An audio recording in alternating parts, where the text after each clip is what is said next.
the youth really don't understand self-worth, because when you mention self-worth, automatically a dollar sign pops in their mind.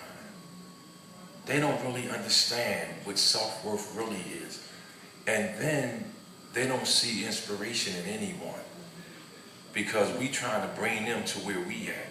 You have to go where they at, and then you bring them slowly. It's like when somebody is drowning, you don't go get them from the front. They're going to pull you down.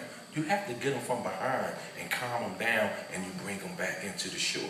This is what these youth is looking for. They need to understand what self-worth is really about. Do you know why men in prison really work out?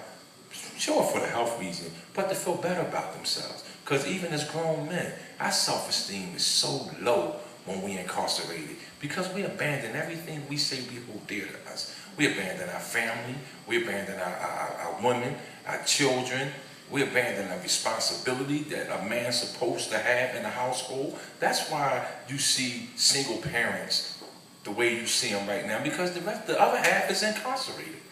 It's incarcerated. And then while they're incarcerated, they don't even educate themselves. They sit around and watch frivolous movies, read frivolous books, frivolous conversation. They don't even take care of themselves mentally in there. They just understand physically. Then that's the shell. When you crack the shell open, it's rotten on the inside. So when we come back home into society, we don't even know how to be productive in society, because we never took the time out to rebuild ourselves, to come back to society and be productive, be a good father, be a good husband, a good friend. I work at the convention center, and a lot of these young women and men, they can't stand me down there because I bring change. I bring discipline. They come from the community, which we call the hood, and they want to bring it into the convention center, which is corporate. And they've never been taught how to separate that.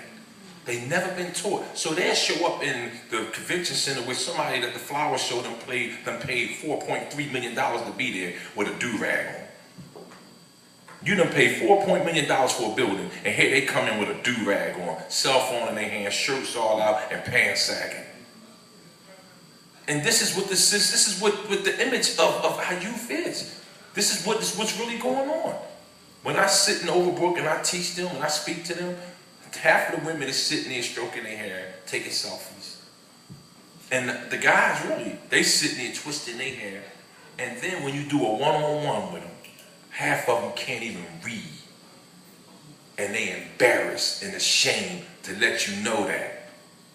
And the teachers pushes them through.